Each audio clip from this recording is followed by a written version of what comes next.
To get started, I'd like to welcome you all to our third and final installment of our Writers on Writers online event hosted by Spineless Wonders Publishing. It's lovely to see all of you joining tonight. My name is Lila and I will be your host for this evening.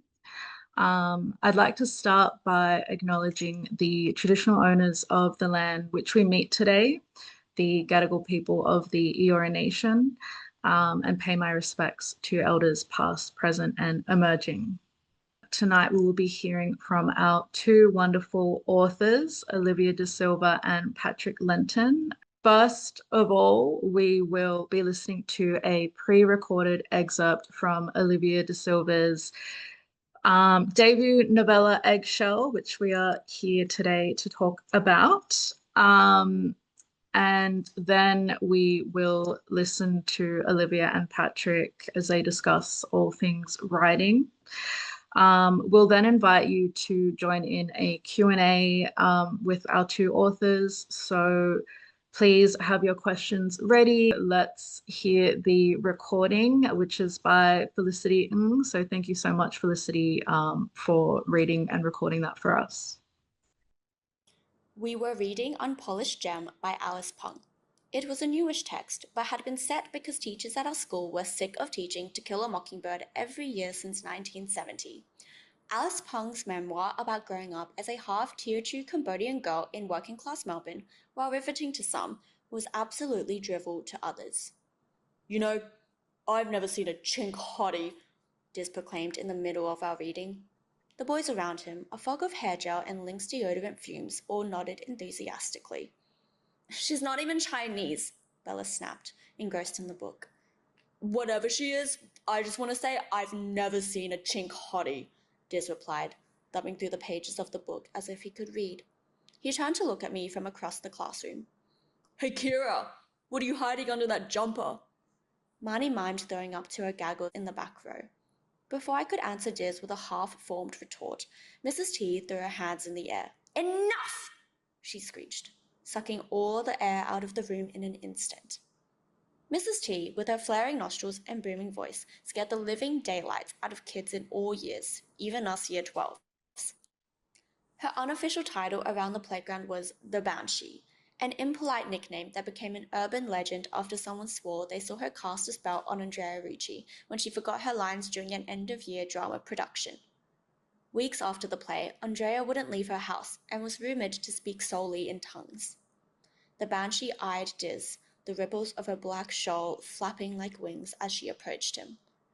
"Are you already starting trouble in my class?" she hissed. I'd never seen Diz shut up so fast. The cheap gel holding up his greasy, brown hair began to melt from the sweat forming on his forehead. "No, miss." "Well, Mr. Bofton, tell me what you have learnt from the book so far." The Banshee tapped her bony red fingernails on his desk. I noticed that some kids had their eyes closed out of pure fear. Bella, however, was still nose-deep in the book, oblivious to the chaos and commotion happening around her. "Miss, it's about a girl who," Diz stammered. "Yes, Mr. Bofton, a girl who—" She licked her red lips, staining her coffee-brown teeth. "About a girl who comes to Australia from someplace on a boat as one of them." "Them?" "Those. One of those refugees." He looked at Bella and me, even though we were not refugees and had never been on a boat. Hey, thank you so much for playing that. I hope you all enjoyed listening to that little sneak peek. I have read the book myself, and I can attest that it gets even more hilarious, dramatic, and heartbreakingly beautiful. And I'm really excited to hear Olivia talk all about the story and her writing process. So with that being said, I'd like to hand the session over to Patrick and Olivia to share all things writing. Thank you, guys. Hi. I just also wanted to give an acknowledgement of country. This book was written in Nanjing, land of the Turrbal people, and it's set in Ghana, where I'm living now. So Yeah, just wanted to give that and say hello, Diva. Hi, Patrick. How are you going? Hello, I'm good. Hey. How are you? Uh, Work, like whatever. But like, it's great to be here. I'm so excited. It's weird to work a full-time job and launch a book, but we have multifaceted lives. So very excited and very thankful for you to be the talking partner today. Oh, I cannot wait. And I'll also acknowledge that I'm coming from the lands of the Wurundjeri people in Nam, and sovereignty was never ceded. Okay, so I have a good first question for you. Okay. Um, because, one of the worst questions that you can ever be asked is, what inspired you to write your story? And it's like, we're writers, we're inspired all Yeah. the time. But I think one of the things that I've really noticed, and I'm pretty sure that this has happened to you, perhaps even at an event that I've seen you at recently, um, where sometimes when you're writing from the perspective of a marginalized community, um, you know, uh, that readers assume that you're writing from some form of biographical or memoir sort of style thing. Was there any part of your real life that inspired this novella, or was this purely a work of fiction? No, like seriously, I'm mostly in the auto fiction memoir lane at the moment, but like this book really was fiction. I worked on it when I was doing my Masters of Philosophy and Creative Writing at the University of Queensland, and they challenged me to write a fiction novel, which I'd never done before. So obviously, like there's borrowing elements from real life, but my grandma is very much alive. I just saw her like a couple of weeks ago, so yeah, we make things melodramatic, but definitely, yeah, it's highly fictionalized. Yeah, great. Why do you think that people assume that? Do you think it's because we're writing from perspectives? For me, it's when with my book, because it's about a queer guy. They assume that I'm writing from the perspective of this actually happened to me, whereas actually, I'm a queer man. I can write queer characters. They don't have to necessarily be me. Do you think that it's just that, or do you think that there is something more sinister going on? I think that like when you're writing from a marginalized perspective, there is an expectation that something is traumatic or that your life is traumatic, because that's what I think the white publishing or like the heteronormative publishing industry wants to sell. They can never make us like the heroes of our own story for that reason, because we're like not normal. And I feel like Mm. that's just an expectation, which I think you do as well. Like we just want to subvert, like making ourselves the hero and not victims of our own story. Absolutely. We've I think I kind of want to just pull on that thread a little bit Yeah, more do it. because it's, and like Yeah. we can skip around. Yeah, You know, whatever. No rules. we we can live in the moment.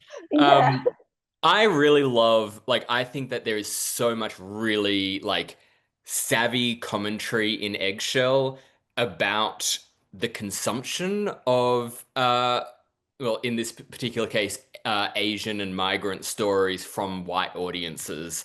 Um, and it kind of really made me realize how much the hunger in the Australian publishing community for these kind of stories borders on, well, not just borders, but inches into Orientalism and that sort of Yeah. style thing. Is this, did you go into writing Eggshell looking to write a commentary on this type of Australian publishing trend? Yeah, that's a really great question actually, because as part of like my master's, I had to write a thesis, and my thesis question was navigating Hong Kong identity without the parameters of the literary label Asian Australian.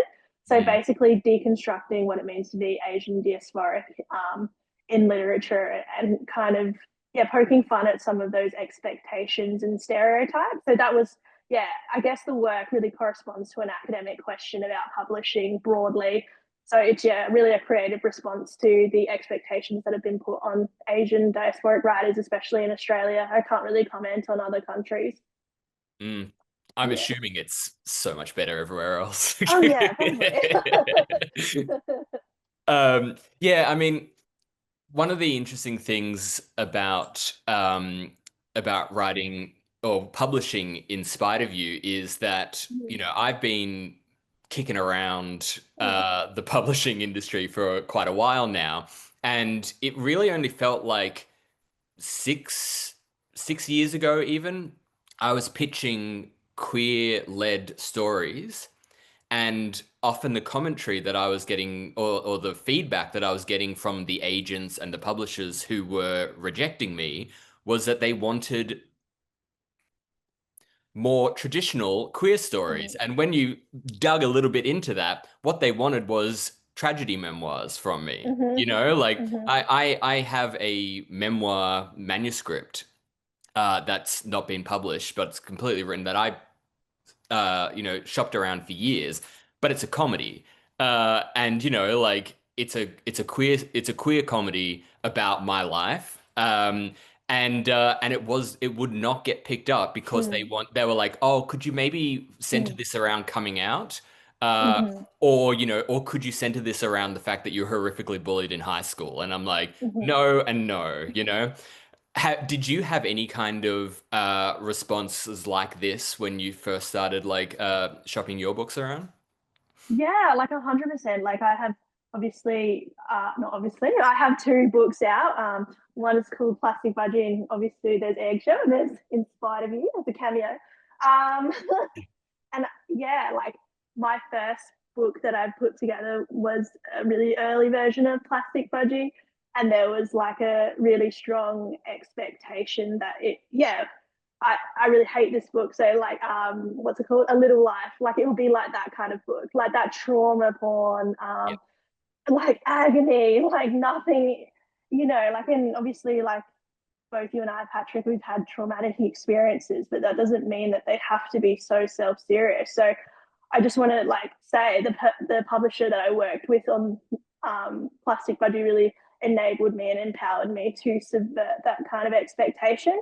And so coming into Eggshell, I felt really empowered and I felt really strong and encouraged to write a story that doesn't have a victim complex. Like here is grandma is dying of cancer, but she's like, whatever, like I love Silverchair. Do you know what I mean? Like it just has to be, there has to be brevity in our stories. Otherwise, who's going to take us seriously? Absolutely. Like, I Yeah. think the humor and the pop culture references Mm-hmm. in Eggshell are absolutely some of my. That's my dog shaking in the background. He just loves to ruin every Zoom meeting I ever do.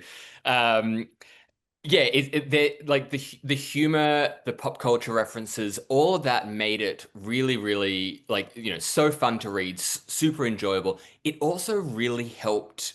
I felt place it in like in that kind of YA genre. Like Mm-hmm. I felt this is like an outdated reference that's literally taking us back to when the book was published, but like it takes me back to Looking for Alibrandi, with that Yeah. it made me feel like it was real. So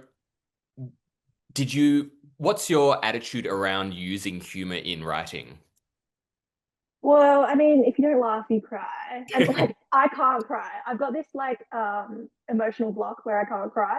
So Mhm. I feel like laughing is the only way I can like get through things and explore things in a way that's authentic to me. So yeah, using humor is also a great way to emotionally connect with the reader without, I don't know, re-traumatizing them with topics that you're exploring. Yeah, absolutely. And I think, there is tragedy in this book, like Mm-hmm. I found, any book that is basically, a meditation on death, you know, Yeah. obviously comes Yeah. with tragedy. Yeah. But like I would personally find if there was no humor in that book, I would find it very hard to read, Yeah. and it kept it relatable to me. Yeah, like as I said before, like I don't want it to have a little life syndrome. Sorry for the little life fans in the chat, but like I just can't stand that kind of writing. So yeah, like really wanting to use that lightness in the story that really kept me engaged with writing it. Otherwise, it would have been emotionally exhausting. Yeah, I can definitely see that. Um, you I don't want to skip over this because it's too good of a chance for you to brag. But you mentioned that you published two books, and they were two books in 1 year. So Yeah. what has that journey been like? And do you enjoy making everyone else feel inadequate? Um, I certainly don't think I've made people feel inadequate. I honestly don't feel like I'm doing enough. I don't know. Is that like a I don't know. Is that a weird complex to have? Do you have that, Patrick? Because you do so much, and then do you ever feel like you're not doing enough? Oh yeah, like Yeah. I'll have giant spirals where I'll be like, if I just wasn't lazy, I could be so successful. And then like my boyfriend will be like, you haven't stopped working for 2 weeks. Like I haven't seen you. You haven't had a weekend. You work every night. What more could you be doing? And I'm like, I don't know. I guess sleep. I could get rid of sleep. I know, yeah, I feel that. Like my partner before was just like giving me like bits of food because I like forget to feed myself. So yeah, no, I feel like yeah, it was interesting having two books out. It wasn't like an expected thing, obviously, but it was really great, and I felt like they complemented each other really well. I think emphasizing that I had like a lot of really good support, and I really needed that support. So it's been good, but I feel like I don't do enough. But that's just the feeling of being a writer, right? Like because you work for yourself, so there's no one setting deadlines and things. Absolutely. And and you mentioned before you have a full-time job, so Yeah, like there is this yeah, horrible, horrible thing when like you're so invested in your writing and your books yeah, and that's your main goal in life. yeah. And so it really starts to feel like you're at your job and it feels like wasted time. And it's like I I need know. I Yeah, need this for money. I know. I'm like, oh, every day I'm like, I'm gonna quit and then I'm just gonna write. But then yeah, it's just like I need it to like live. You know what I mean? It's so selfish of us to want to pay rent. To live like happy lives. Yeah, Yeah. totally. But so you mentioned that you wrote Eggshell a while back, Mhm, at uni, and mhm. then and so was it just a coincidence of timing that they both came out this year, or did you sort of have to work all at once and how did you juggle all that? Yeah, like basically I had been offered a publishing deal by Pink Shorts Press, a South Australian publishing house, and the same time I won the AAWP and Sponge Wonders Novella Prize, and we actually like negotiated them coming out at the same time, and that Mhm. was really interesting, and yeah, having like that kind of oversight of industry and negotiation and things was really good. And I felt supported by both publishing houses to make both books shine. So there was never any like competition between the two, and I think they sit really well together. Mm. This year's just been a bit strange. Like I feel like I've lived 1,000 lives, and there's a plastic budgie version of me, then there's an eggshell version of me, and they're not the same person. And I think that's really great because those identities belong to those books, and I'd never kind of compromise them. I love that. Okay, so this like the sense of time and place in Eggshell is so good, like so incredibly strong, but also incredibly upsetting and triggering for me. um, like Yeah, like yeah. what made you decide to capture not only like the year 2007, but also high school? Both two things which I don't like. Um, I love the 2000s. I think like that's just the period that I'll always have a really soft spot for. It was very nostalgic to me, and I feel like with this book, I really wanted to lean in on nostalgia. And Mm. so obviously, I was in primary school during 2007. So I finished high school in 2014. So I had a very different, yeah, Oh, I'm still cool. old though. Yeah. I had a very different experience of high school, but I felt like I was so absorbed by those teen shows like the OC, Skins, um, Dance Academy. Like those are things that I really loved, and I really wanted to write my own teen drama. Like I love the OC.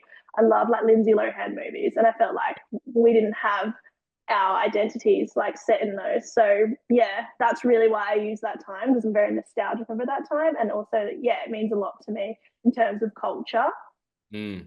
Oh, you really like I wasn't at high school in 2007. I was at university by that point.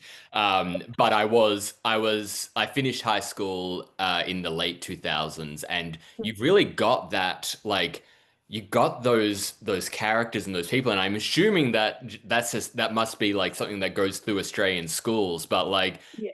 as someone who has repressed high school quite firmly, I really was taken back to the kinds of people who like made my life hell and the kinds of things that they said. Like a lot of those, like a lot of those, awful casual Mm-hmm. racisms. I was like, I had forgotten that that was like Mm-hmm. such a common thing, you know? Yeah, yeah, and to see that like kind of casually researched now is really, really sad. But yeah, like I didn't want to like over romanticize that period, because obviously it was a very dangerous period of time for a lot of marginalized communities. So really tapping into the grittiness of that was really important too, because yeah, there's no point being like this was the best time ever because of like Britney Spears. Like she was also having a really hard time during that time. So yeah, it was Oh, just bad. awful. Yeah. Yeah, I think possibly the only thing I look back nostalgically on that era was the fact that the internet was like fun still. Yeah. But obviously, racism is a huge topic in the book, and I really found it very interesting that you deliberately like referenced and juxtaposed the setting with the Cronulla riots. Can you Mhm. walk us through that a little bit?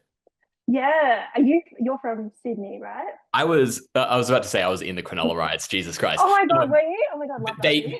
No, I was staying at in a house in the Sutherland Shire, in a like I was staying in someone else's share house at the time, and the riots like actually like ran through Oh my um gosh. where I was, and uh and my housemate's car was out the front, and it got like smashed up by people wearing with like balaclavas on Oh with my like god. bats. Yeah. And then my housemate went out to try to stop them, and they threw a bottle at him, and it smashed on his face. And so then there was blood all Oh up our my god. driveway, Okay. and so our house was on the news because Oh like my god. which was really funny. And then the funniest thing was there is probably somewhere in the archives of the internet, there is someone on that driveway doing like a piece to camera, like a journalist doing a piece to camera about the horrors of the Cronulla riots. And then you see me walk out in my robe and then go, "Whoa," and then run back in. Oh my god, we have to find that on the way back machine, but It, not to it, re-traumatize you. it's got to be somewhere. I've looked for it, Yeah. but I cannot find it. I think, yeah, the Cronulla riots is a really interesting one for me. Firstly, I was in Sydney when it happened. I was really young, and obviously, like my mum is like from Hong Kong, so we were really fearful about being Mm. around. And also, I found that the coverage about it on the news was very one-sided. It was very, yeah, like despicable, detestable, and it was just like the first big traumatizing racial experience for me as an Asian person. Obviously, like 9/11 left a lot of like murkiness in Australia about racism. Mm. And I feel like the Cronulla riots like really hit home for me in terms of how bad things could get here, which you never really thought, but there was always that undercurrent of like Pauline Hanson and John Howard that we thought we left in the 1990s, and yeah, 2000s were supposed to signify being a bit more progressive. But I feel, yeah, that was a really big, I don't know, sad moment in our history that I really wanted to tap into. Yeah, I think it was really I think it was very powerful at Mm-hmm. like at kind of drawing us back to what the rhetoric around that time Mm-hmm. was. Uh and like kind of it was also really nice to take it out of the current culture wars, like taking Yeah. taking racism sort of out of like, the woke rhetoric and the DEI rhetoric and all Yeah, the stuff, and it yeah, sort of really reminds you that it's just rebranded. It's all rebranded yeah, stuff. Yeah. yeah, I just wanted to show that it's always kind of been the same. Yeah. I think Yeah. and I think that like that scene where the teacher makes the students debate around around racism um and the protagonist gets that lovely like sort of hero moment which is great. Which was really satisfying, but also like that that idea of like racism as like as a debate, that is so of that era as well. Like was that a very deliberate choice again? Yeah, like we definitely had to have those kind of debates at school. And I don't know if you would watch it. I don't know if this is a South Australia thing. I know Emily is on the call, so please correct me later, Emily. But I don't know if BTN is like a thing. Oh, I'm I'm too old for it. But yeah, it was an Australia-wide thing. But the reason I know it very well is because I actually one of my first jobs was captioning that show for the ABC. Um, Oh my so I god. watched like hundreds of episodes. Oh my god, see, this is what it's meant to be. Yeah, so basically we just every social studies class we watched BTN and like deconstructed the news and debated the news and formed opinions about the world and like we kind of provoked each other in those opinions in the classroom. So that was really where that came from. And I Mm, was really interested in the fact that some of our teachers were quite like, to use a better word, like woke, like they really wanted us to know about these social issues because people's parents weren't talking about them, and they'd be mm. uninformed and say uninformed and hurtful things in the classroom. Yeah, I also think that like you did a very good job of showing that kind of obscuring rhetoric that mostly white middle class people Mm-hmm. use around racism, which is like Mm-hmm. all those things where they say things like, oh, but like we're not a racist country, or we're such a multicultural country, like we're better than this, as if like the Cronulla riots is not a systemic Yeah, issue and just a yeah, sort of one-off fluke thing. yeah, Um, I think that was a really strong uh part of the coverage in the book of racism. Yeah. yeah, and even like tapping into the early days in the ABC with Chris Lilly, like wearing yellow face and stuff like that. I feel like that revisionism is so yeah, kind of set in our culture because of nostalgia. Like people love like some heights high, but they don't realize that it's just so problematic to position marginalized people in those kind of ways. So I really wanted to make sure people remembered kind of those gross moments in our culture. Yeah, yeah. It was fun to have a Hey Hey It's Saturday throwback as well. Oh my god, yeah, that was fucking awful. Um, you also talk a lot about like, or there's a big theme of like of authenticity and like I really like how the English teacher kind of has this very like scatter spray idea of like of what's authentic and Yeah, what's not, which does go back to our sort of our idea of what we were talking about before about like the publishing industry's consumption of these sorts of stories. But what does authenticity in writing actually mean to you? so for me, like it's not the way you portray a character, like their culture or traditions. It's for me, it's how they emotionally connect with the reader, and if the reader can, I don't know, find connection with them, and feel like they're a real person that they could relate to and see. Like it's not about performing a certain way or coming performing a culture in certain ways. It's definitely emotionally connecting to the reader. Like, is that how you would see it as well when you wrote your book? Was that authenticity to you?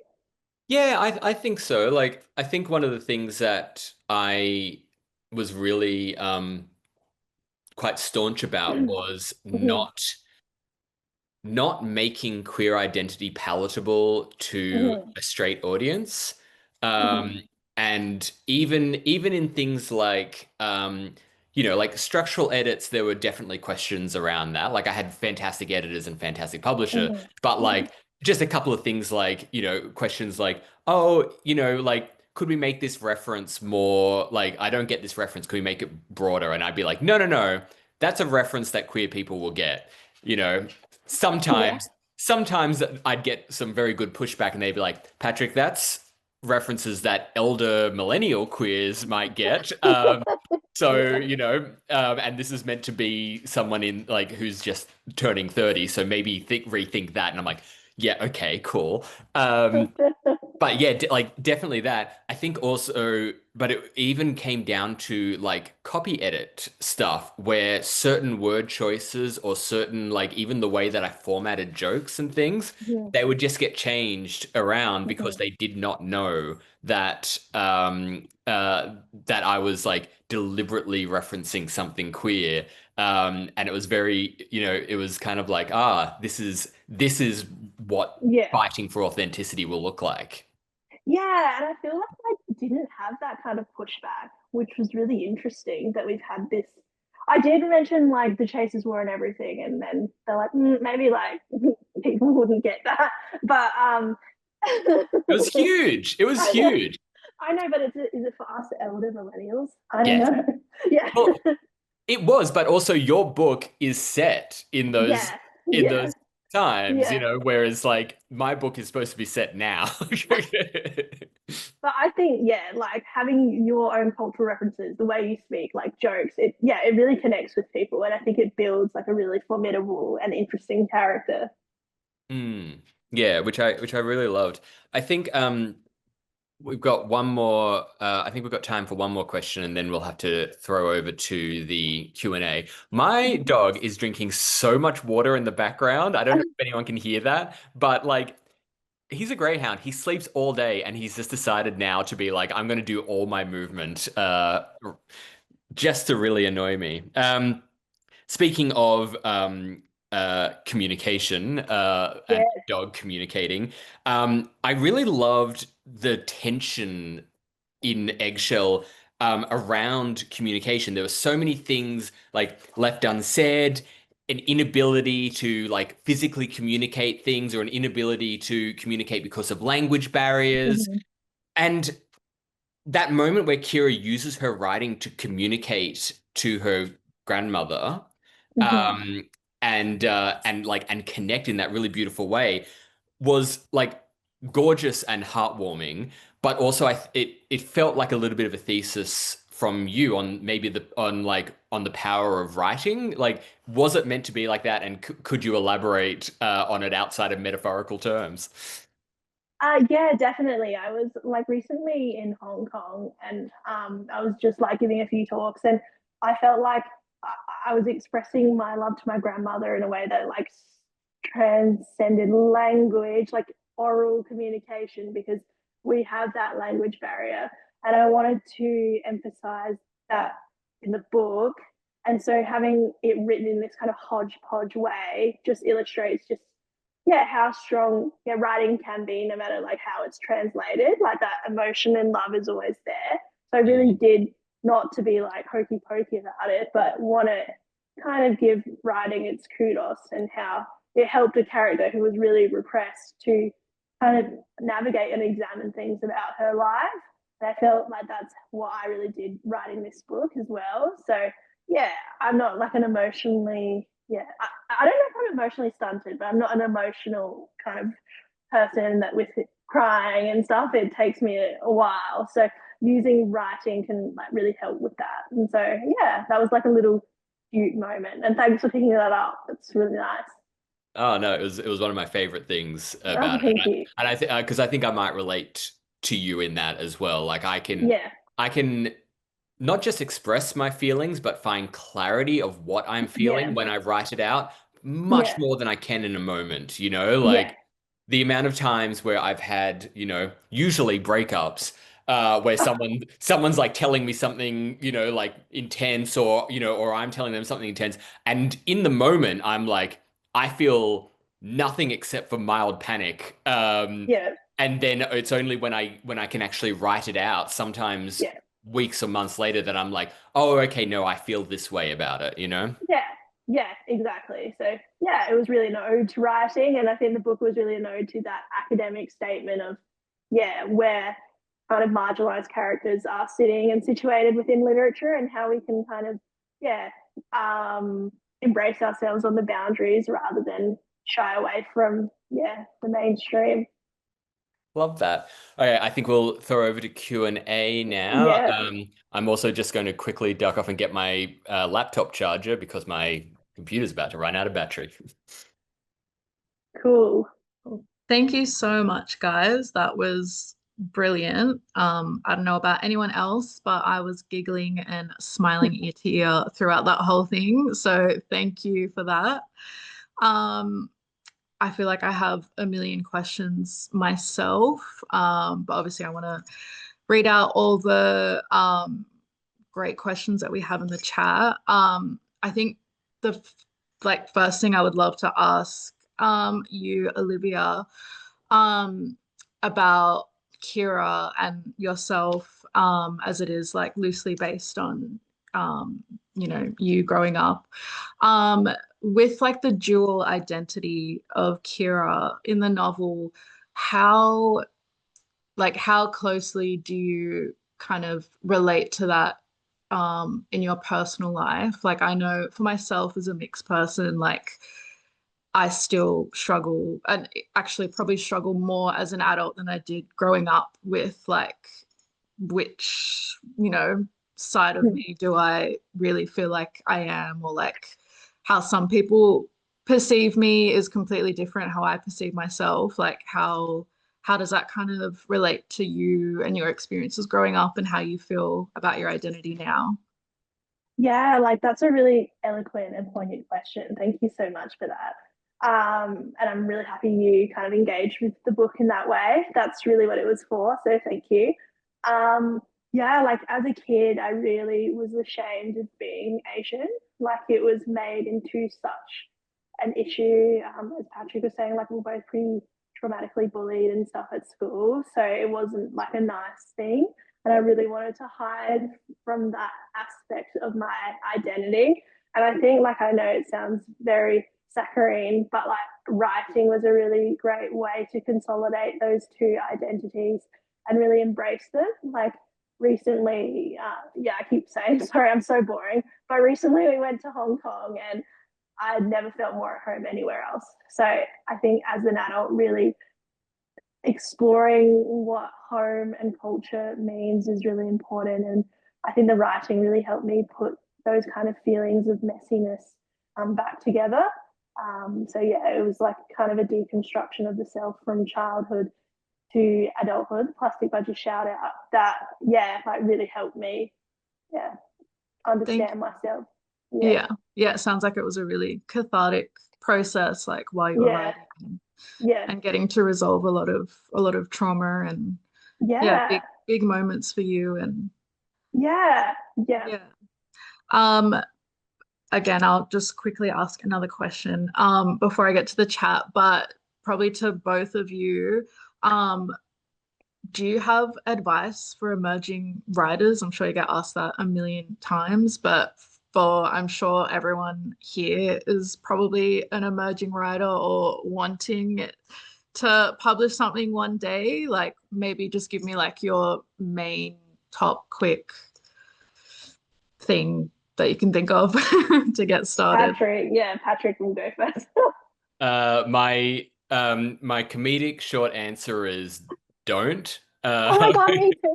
They don't do it. Don't do it. Save yourself. But my second more authentic one is because if that doesn't put you off, then it's too late for you, and you've got the same brain worms that I do. So we might as well live with our diagnosis.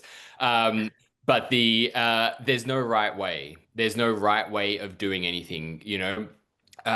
Especially when you're starting out, you tend to look to other people and see what they've done, and see the ladder which they've kind of pulled themselves up and think, great, okay, I've got to get on that ladder. You absolutely can. There's nothing wrong with doing that, but there's also no reason to follow that, and there's also no reason to feel bad if you're having trouble getting up that same ladder. Not every ladder is for you. You can make your own. You can, sometimes find other means of egress. I don't know, a cherry picker, uh, a wings, like some sort of like wingsuit or something. I'm trying to think of other ways that to go up high. That's not a ladder, but um, and then the last piece of advice I'd give is to use really tortured metaphors like that, because people love it.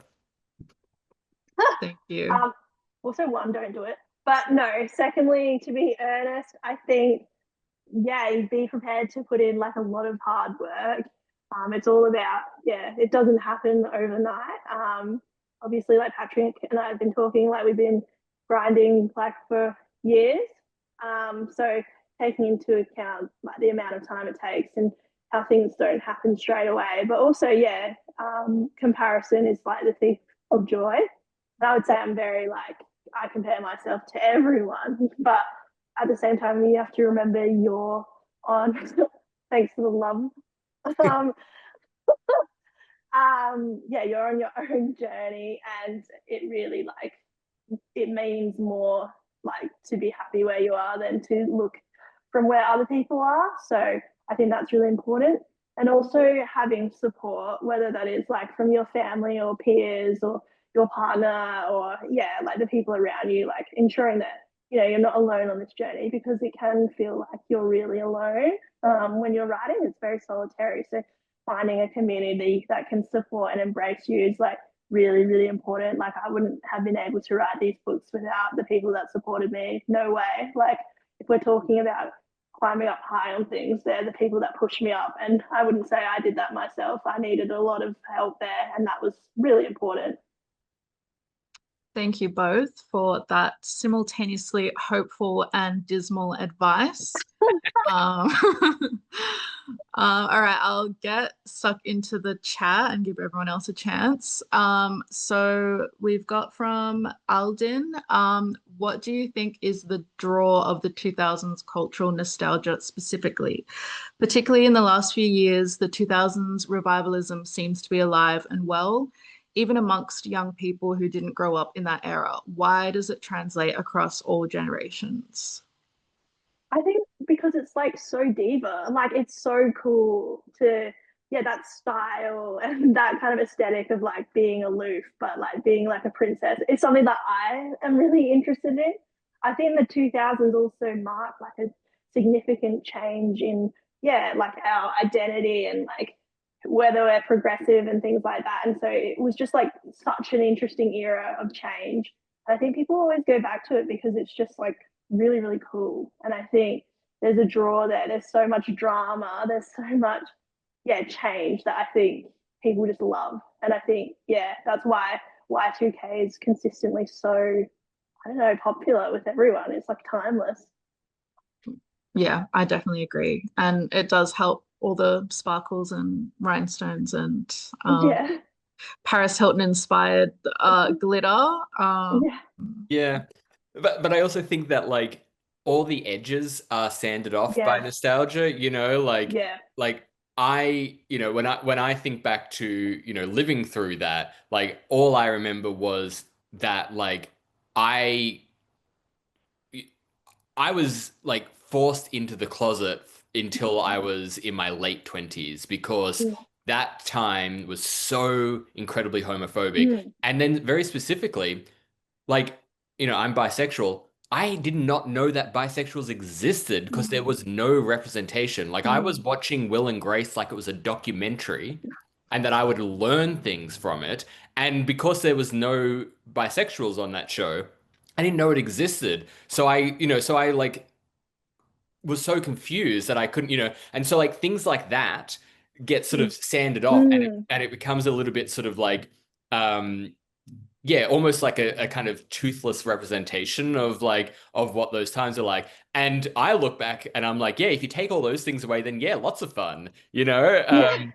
and and then as you said, like it really was a period of like quite profound change. You know, I I'm sort of the very last generation who can remember what life was like before the internet, you know, like because I remember the internet being invented. I remember when suddenly we had to do internet school, like internet class at school because like you know, suddenly it was a thing.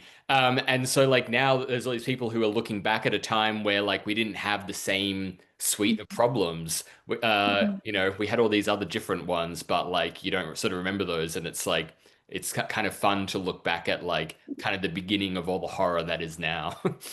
Yeah, yeah. Love Mavis speak and typing. I don't know if you remember learning how to type, but that was really fun. Yeah, like to your point, it's really, yeah, a great kind of pull up to say you shouldn't romanticize that time as well. Like that's why I think in the book I was like, yeah, it was cool. Like there was like cool music and shit, but it was also awful. Like, and so I think there's one aspect of that nostalgia that's helpful and one that isn't. And I just didn't want to be, yeah, as I said, over romantic about it. So that's a good point. Yeah, I agree with both of you. I think Yeah. that's so important that we, yeah, when we are like revitalizing this time period and, Yeah. you know, any time period before that, we actually talk about and discuss what Yeah. the actual things Yeah. were going on that people at the Yeah. time couldn't really talk about or didn't have the resources or platforms to talk Yeah. about at the time. So yeah, I think really, really great stuff. We've got another one here from Justina. Is writing in fiction as opposed to memoir slash autofiction a different process for you? Do you find writing fiction freeing or does it come with its own limitations? Yeah. That's a great question. Thank you, Justina. I feel like yeah, I've always written in memoir and autofiction. So writing fiction, yeah, I feel like was really difficult. Like I hadn't really done it before. So I found maybe not being as freeing as memoir or autofiction, but in the end, like I think it turned out in a way that like I didn't expect. So I'm really glad that I did dabble and experiment. And I think, yeah, advice for writers is that yeah, don't like confine yourself to one genre or one form because I think you can yeah kind of refine in all. But yeah, I'm writing like a fiction book at the moment, and I feel like since writing Eggshell, it's made my craft a lot better in that genre. Cool, thank you. One more from Alden. Do you have any thoughts on how or why references to pop culture are a way to make sense of your life experiences? Yeah, I guess you kind of assign certain emotions to certain songs if you or like movies or culture if you can't kind of examine that emotion through yourself or you can't like perform that emotion. So I feel like using those kind of pop culture references and music was a way to show the character's journey emotionally and really situate where she was feeling because yeah, she was quite like repressed. So I think using those references was really yeah, a way to make sense of life experiences for sure. Cool. I also think that like Mhm. pop culture references are a really great like semiotic shorthand, Yeah. you know, because like it doesn't matter if people don't understand the reference necessarily themselves. If they're, you know, if they're big enough to be included in a book, usually that means that there's something that has some form of universal uh, Mm. connection, you know, and so like by saying, you know, she walked in a Paris Hilton style way. That's giving like that is such an economic way of basically telling people about who this person is that like Yeah. you know that can be done in a very comedic way and everything. And I you know and I think that that can be so like so powerful in fiction so that you're not having to over explain literally everything. Um, yeah. But then also I think that one of the criticisms that I get for using pop culture references all the time is they're like, "Oh, this is going to date so badly," Mm. um, and you know, I kind of don't particularly care that people in 100 years aren't going to get my references. Like, I don't get half the references in the Odyssey. You know, Yeah. it's still great. Yeah. Yeah, exactly. Like I totally agree. That's such a salient point. Yeah, they really, yeah. yeah, they add so much, and they are like quite a good shorthand if you're like running out of words and things. I think we could probably do one more question. Maybe this one from Leah. Do you have, I mean, I know the advice is to don't publish a book, but for someone who may want to publish a book, do you have any advice for writers of color in particular, yeah, in attempting to get into the publishing field? Yeah, I'll take this definitely. one. Yeah, you go on. No, you take it. You're the POC in the room. No, you're honorary POC. I feel like write stories that like aren't expected of you. Like don't fall trap to industry expectations. Write a story that is authentic to you and really, write what matters to you. I think that's really important. And I also think if you are successful with your writing and you work, like get a book deal or anything, you should work with someone you can trust and who can handle your story with care and integrity. Otherwise, there's like, a risk of it being kind of, chopped and changed into something that's not like meaningful for you. So really find someone who can care for you and your stories.